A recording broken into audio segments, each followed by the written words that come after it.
जय गुरु जी, शुक्राना गुरु जी। ओम नमः शिवाय। शिव जी सदा सहाय। ओम नमः शिवाय। गुरु जी सदा सहाय। संगत जी, काफ़ी दिनों बाद आज फिर से मेरे माइंड में पॉजिटिव थॉट आया है। जैसे पहले हमने शिव पुराण किया था, मैं एक पॉजिटिव थॉट डालता था बहुत अच्छा अच्छा, जिससे काफ़ी संगत कहते, अभी भी मेरे को बीच में डीएम आते थे, बीच में मैं थोड़ा मेंटली डिस्टर्ब हो गया था। मैंने आपको शुक्राना सत्संग शेयर किया था कि जिम्मेवारी ज़्यादा आ गई थी, तो गुरु जी ने मुझे संभाला। तो आज मैं एक बताता हूँ। जैसे हम लंगर प्रसाद करने जाते हैं गुरु के दरबार में, तो हमें सोम मंडे के दिन, जो कि सबसे अच्छे दिन बताया, उसमें एक लड्डू और एक ब्रेड पकोड़ा मिलता है। तो ब्रेड पकोड़ा थोड़ा तीखा सा होता है और लड्डू पूरा मीठा होता है। तो काफ़ी संगत, सबसे पहले वो आप ब्रेड पकोड़ा और लड्डू का महत्व पहले, सबसे पहले ये जानिए क्यों है। देखो, लड्डू वो है जो आप गुरु जी के लेके जा रहे हो, मिठास अपने बुरे कर्म दे के। और ब्रेड पकोड़ा वो जो आपने किया है, जो तीखापन आपने किया है, कड़कपन है पका हुआ तेल में, और जो मतलब वो कहते हैं ना एक मतलब अजीब सा टेस्ट, वो संगत जी वो आपके कर्म है। बुरे कर्म, अच्छे कर्म। हम सबसे पहले क्या करते हैं, हम चाहते हैं गुरु जी हमें अच्छे कर्मों का फल दे दो, बुरे का मत दो। बुरे हम कहते हैं कि हम बुरे हम लास्ट में भोगेंगे। क्यों लास्ट में भोगोगे संगत जी? गुरु ये कहते हैं बुरे कर्म पहले भोग लो, कि इससे पहले वो पेड़ बन जाए। अभी तो ब्रेड पकोड़े की शक्ल में आपके बुरे कर्म सिर्फ 10% आपको गुरुजी ने दिए हैं। तीखी मिर्च, लाल मिर्च, हरी मिर्च के रूप में नहीं दिए हैं। काफ़ी संगतों को मिर्च मिलती है जब वो बड़े मंदिर जाते हैं। तो संगत जी वो आपके कर्म है जो गुरुजी कटवा रहे हैं आपको याद दिला के। समझ का फर्क है। लेकिन हम सबसे पहले क्या खाएंगे? मीठा खाएंगे, क्योंकि हम हर इंसान लालची है। हर इंसान में लालच भरा है। हर इंसान में ये है कि मुझे फटाफट सारे काम हो जाए। अपने कर्म कटवा लो गुरु जी के दरबार में जाके। लंगर प्रसाद को इतना कमजोर मत समझो, इतना एवं मत समझो कि एवं मिल गया। बहुत कर्मा वाले हैं जो गुरु जी के दरबार में लंगर प्रसाद मिल रहा है, और उसी वक्त हमारे कर्मों का गुरु जी हिसाब भी कर दे रहे हैं। तो अगली बार जब भी लंगर प्रसाद करने जाओ ना, तो पहले अपने बुरे कर्म कटवा लेना, ब्रेड पकौड़ा देना। फिर उसके बाद आप मिठास चेक करना। ब्रेड पकौड़ा खाने के पास आप वो लड्डू खाओगे ना, जो मीठा मिलता है आपको बड़े मंदिर में, वो खा के देखना। फिर आपको जो मिठास और जो आनंद मिलेगा ना, वही जीवन की सच्चाई है।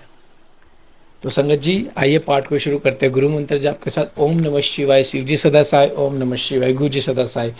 चैनल को सब्सक्राइब कर लो, बेल आइकन को प्रेस कर लो। बहुत सारी चीज़ें आपके साथ अभी शेयर होंगी। जय गुरु जी, शुक्राना गुरु जी। जय गुरु जी। देश काल पात्र और दान आदि का विचार। ऋषियों ने कहा कि समस्त पदार्थों के ज्ञाताओं में श्रेष्ठ सूत जी, अब आप क्रमशः देश काल आदि का वर्णन करें। सूत जी बोले, मैं ऋषियों देवयज्ञ आदि कर्मों में अपना सूद ग्रह समान फल देने वाला होता है, अर्थात अपने घर में किए हुए देवयज्ञ आदि शास्त्रोक्त फल को सम मात्रा में देने वाले होते हैं। गौशाला का स्थान घर की अपेक्षा 10 गुना फल देता है। जलाशय का तट उससे भी 10 गुना महत्व रखता है, तथा वहाँ जहाँ बेल, तुलसी एवं पीपल वृक्ष का मूल निकट हो, वह स्थान जलाशय के तट से भी 10 गुना फल देने वाला होता है। देवालय को उससे भी 10 गुने से महत्व का स्थान जाना चाहिए। देवालय से भी 10 गुना महत्व रखता है तीर्थ भूमि का तट, उसे 10 गुना श्रेष्ठ नदी का किनारा, उसे 10 गुना उत्कृष्ट तीर्थ नदी का तट, और उससे भी 10 गुना महत्व रखता है सप्त गंगा नामक नदियों का तीर्थ। गंगा, गोदावरी, कावेरी, ताम्रपर्णी, सिंधु, सरयू और नर्मदा, इन 7 नदियों को सप्त गंगा कहा गया है। समुद्र के तट का स्थान इनसे भी 10 गुना पवित्र माना गया है, और पर्वत के शिखर का प्रदेश समुद्र तट से भी 10 गुना पावन है। सबसे अधिक महत्व का वह स्थान जानना चाहिए जहाँ मन लग जाए। यहाँ तक देश का वर्णन हुआ, अब काल का तारतम्य बताया जाता है। सतयुग में यज्ञ, दान आदि कर्म पूर्ण फल देने वाले होते हैं। ऐसा जानना चाहिए कि त्रेता युग में उसका 3/4 फल मिलता है। द्वापर में सदा आधे ही फल की प्राप्ति कही गई है। कलयुग में 1/4 ही फल की प्राप्ति समझनी चाहिए, और आधा कलयुग बीतने पर उस चौथाई फल में से भी 1/4 से कम हो जाता है। शुद्ध अंतःकरण करण वाले पुरुष को युद्ध शुद्ध एवं पवित्र दिन सम फल देने वाला होता है। विद्वान ब्राह्मणों सूर्य संक्रांति के दिन किया हुआ सत्कर्म पूर्वोक्त शुद्ध दिन की अपेक्षा 10 गुना फल देने वाला होता है। यह जानना चाहिए कि उससे भी 10 गुना महत्व उस कर्म का है जो विष्णु नामक योग में किया जाता है। दक्षिणायन आरंभ होने के दिन अर्थात कर्क की संक्रांति में किए हुए पुण्य कर्म का महत्व विष्णु से भी 10 गुना माना गया है। उससे भी 10 गुना मकर संक्रांति में, और उससे भी 10 गुना चंद्रग्रहण में किए हुए पुण्य का महत्व है। सूर्य ग्रहण का समय सबसे उत्तम है।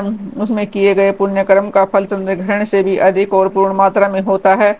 इस बात को विज्ञ पुरुष जानते हैं। जगत रूपी सूर्य का राहु रूपी विष से संयोग होता है, इसलिए सूर्य ग्रहण का समय रोग प्रदान करने वाला है। अतः उस विष की शांति के लिए उस समय स्नान दान और जप करे। वह काल विष की शांति के लिए उपयोगी होने के कारण पुण्यप्रद माना गया है। जन्म नक्षत्र के दिन तथा व्रत की पूर्ति के दिन का समय सूर्य ग्रहण के समान ही समझा जाता है, परंतु महापुरुषों के संग का काल करोड़ों सूर्य ग्रहण के समान पावन है, ऐसा ज्ञानी पुरुष जानते मानते हैं। तपोनिष्ठ योगी और ज्ञाननिष्ठ यति ये पूजा के पात्र हैं, क्योंकि ये पापों के नाश में कारण होते हैं। जिसने 24 लाख गायत्री का जप कर लिया हो वह ब्राह्मण भी पूजा का उत्तम पात्र है। वह संपूर्ण फलों और भोगों को देने में समर्थ है। जो पतन से त्राण करता अथवा नरक में गिरने से बचाता है, उसके लिए इसी गुण के कारण शास्त्र में पात्र शब्द का प्रयोग होता है। वह दाता का पातक से त्राण करने के कारण पात्र कहलाता है। गायत्री अपने गायक का पतन से त्राण करती है, इसलिए वह गायत्री कहलाती है। जैसे इस लोक में जो धनहीन है वह दूसरों को धन नहीं देता, जो यहाँ धनवान है वही दूसरे को धन दे सकता है, उसी तरह जो स्वयं शुद्ध और पवित्र आत्मा है वही दूसरे मनुष्यों का त्राण या उद्धार कर सकता है। जो गायत्री का जप करके शुद्ध हो गया है वही शुद्ध ब्राह्मण कहलाता है। इसलिए दान जप होम और पूजा सभी कर्मों के लिए वही शुद्ध पात्र है। ऐसा ब्राह्मण ही दान तथा रक्षा करने की पात्रता रखता है। स्त्री हो या पुरुष है, जो भी भूखा हो वही दान का पात्र है। जिसको जिस वस्तु की इच्छा हो उसे वह वस्तु बिना मांगे दे दी जाए तो दाता को उस दान का पूरा पूरा फल प्राप्त होता है। ऐसी महर्षियों की मान्यता है। जो सवाल या याचना करने के बाद दिया गया हो वह दान आधा ही फल देने वाला बता गया है। अपने सेवक को दिया हुआ दान 1/4 फल देने वाला होता है। विप्रो जो जाति मात्र से ब्राह्मण है और चिंता प्रवृत्ति से जीवन बिताता है, उसे दिया हुआ धन का दान दाता को इसे बोतल पर 10 वर्षों तक भोग प्रदान करने वाला होता है। वही दान यदि वेद वेता ब्राह्मण को दिया जाए तो वह स्वर्गलोक में देवताओं के वरस से 10 वर्षों तक दिव्य भोग देने वाला होता है। शील और उच्च वृत्ति से लाया हुआ और गुरु दक्षिणा में प्राप्त हुआ धन शुद्ध द्रव्य कहलाता है। उसका दान दाता को पूर्ण फल देने वाला बताया गया है। क्षत्रियों का शौर्य से कमाया हुआ वेश्यों का व्यापार से आया हुआ और शूद्रों का वेश्या सेवा वृत्ति से प्राप्त किया हुआ धन भी उत्तम द्रव्य कहलाता है। धर्म की इच्छा रखने वाली स्त्रियों को जो धन पिता एवं पति से मिला हो उनके लिए वह उत्तम द्रव्य है। गौ आदि 12 वस्त्रों का चेतर आदि 12 महीने में कर्म से दान करना चाहिए। गो भूमि तिल सुवर्ण घी वस्त्र धान्य गुड़ चांदी नमक कोहड़ा और कन्या, ये ही वे 12 वस्तुएं हैं। इनमें गोदान से कायिक वाचिक और मानसिक पापों का निवारण तथा कायिक आदि पुण्य कर्मों की पुष्टि होती है। ब्राह्मण भूमि का दान इहलोक और परलोक में प्रतिष्ठा की प्राप्ति करने वाला है। तिल का दान बलवर्धक एवं मृत्यु का निवारक होता है। सुवर्ण का दान जठर अग्नि को बढ़ाने वाला तथा वीर्यदायक है। घी का दान पुष्टिकारक होता है। वस्त्र का दान आयु की वृद्धि करने वाला है। ऐसा जानना चाहिए कि धान्य का दान अन्न धन की समृद्धि में कारण होता है। गुड़ का दान मधुर भोजन की प्राप्ति कराने वाला होता है। चांदी के दान से वीर्य की वृद्धि होती है। लवण का दान षड्रस भोजन की प्राप्ति कराता है। सब प्रकार का दान सारी समृद्धि की सिद्धि के लिए होता है। विज्ञ पुरुष कुष्मांड के दान को पुष्टिदायक मानते हैं। कन्या का दान आजीवन भोग देने वाला कहा गया है। ब्राह्मणों ये वह लोक और परलोक में भी संपूर्ण भोग की प्राप्ति कराने वाला है। विद्वान पुरुष को चाहे कि जिन वस्तुओं से श्रवण आदि इंद्रियों की तृप्ति होती है उसका सदा दान करें। अक्षत्र आदि 10 इंद्रियों के जो शब्द आदि 10 विषय हैं उनका दान किया जाए तो वे भोगों की प्राप्ति कराते हैं तथा दिशा आदि इंद्रिय देवताओं को संतुष्ट करते हैं। वेद और शास्त्रों को गुरुमुख से ग्रहण करके गुरु के उपदेश से अथवा स्वयं ही बोध कर प्राप्त करने के पश्चात जो बुद्धि का यह निश्चय होता है वह कर्मों का फल अवश्य मिलता है। इसी को उस कोटि की आस्तिकता कहते हैं। भाई बंधु तथा राजा के भय से जो आस्तिकता बुद्धि या श्रद्धा होती है वह कनिष्ठ श्रेणी की आस्तिकता है, जो सर्वथा दरिद्र है। इसके लिए जिसके पास सभी वस्तुओं का अभाव है वह वाणी अथवा कर्म द्वारा यजन करे। मंत्र स्तोत्र और जप आदि को वाणी द्वारा किया गया यजन समझना चाहिए तथा तीर्थ यात्रा और व्रत आदि को विद्वान पुरुष शारीरिक यजन मानते हैं। जिस किसी भी उपाय से थोड़ा हो या बहुत देवता अर्पण बुद्धि से जो कुछ भी दिया गया अथवा किया हो जाए यह दान या सत्कर्म भोग की प्राप्ति कराने में समर्थ होता है। तपस्या और दान ये 2 कर्म मनुष्य को सदा करने चाहिए तथा ऐसे ग्रह का दान करना चाहिए जो अपने वर्ण चमक दमक या सफाई और गुण सुख सुविधा से सुशोभित हो। बुद्धिमान पुरुष देवताओं की तृप्ति के लिए जो कुछ देते हुए अतिशय मात्रा में और सब प्रकार के भोग प्रदान करने वाला होता है। उस दान से विद्वान पुरुष इहलोक और परलोक में उत्तम जन्म और सदा सुलभ होने वाला भोग पाता है। ईश्वर अर्पण बुद्धि से यज्ञ दान आदि कर्म करके मनुष्य मोक्ष फल का भागी होता है। पृथ्वी आदि से निर्मित देव प्रतिमाओं के पूजन की विधि, उनके लिए नैवेद्य का विचार, पूजन के विभिन्न उपचारों का फल, विशेष मास वार तिथि एवं नक्षत्रों के योग में पूजन का विशेष फल तथा लिंग के वैज्ञानिक स्वरूप का विवेचन। ऋषियों ने कहा कि साधु शिरोमणि, अब आप पार्थिव प्रतिमा की पूजा का विधान बताइए जिससे समस्त अभिष्ट वस्तुओं की प्राप्ति होती है। सूर्य जी बोले, महर्षियों, तुम लोगों ने बहुत उत्तम बात पूछी है। पार्थिव प्रतिमा का पूजन सदा संपूर्ण मनोरथों को देने वाला है तथा दुख का तत्काल निवारण करने वाला है। मैं उसका वर्णन करता हूँ, तुम लोग उसको ध्यान देकर सुनो। पृथ्वी आदि की बनी हुई देव प्रतिमाओं की पूजा इस बोतल पर अभिष्टदायक मानी गई है। निश्चय ही इसमें पुरुषों का और स्त्रियों का भी अधिकार है। नदी, पोखरे अथवा कुएं में प्रवेश करके पानी के भीतर से मिट्टी ले आए, फिर गंध चूर्ण के द्वारा उसका संशोधन करें और शुद्ध मंडप में रखकर उसे महीन पीसें और साने। इसके बाद हाथ से प्रतिमा बनाए और दूध से उसका सुंदर संस्कार करें। उस प्रतिमा में अंग प्रत्यंग अच्छी तरह प्रकट हुए हो तथा वह सब प्रकार के अस्त्र शस्त्रों से संपन्न बनाई गई हो। तदंतर उसे पद्मासन पर स्थापित करके आदरपूर्वक उसका पूजन करे। गणेश, सूर्य, विष्णु, दुर्गा और शिव की प्रतिमा का, शिव का एवं शिवलिंग का, द्विज को सदा पूजन करना चाहिए। षोडशोपचार पूजन जनित फल की सिद्धि के लिए 16 उपचारों द्वारा पूजन करना चाहिए। पुष्प से प्रोक्षण और मंत्र पाठ पूर्वक अभिषेक करे। अगहनी के चावल से नैवेद्य तैयार करे। सारा नैवेद्य एक कोडव होना चाहिए।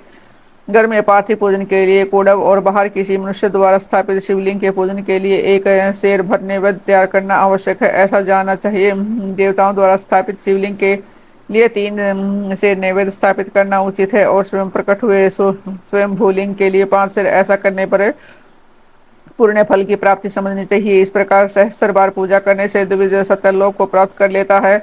12 अंगुल चौड़ा इसे दूना और 1 अंगुल अधिक अर्थात 25 अंगुल लंबा तथा 15 अंगुल चौड़ा और जो लोहे या लकड़ी का बना हुआ पात्र होता है उसे विद्वान पुरुष शिव कहते हैं। उसका 8वां भाग प्रस्थ कहलाता है जो 4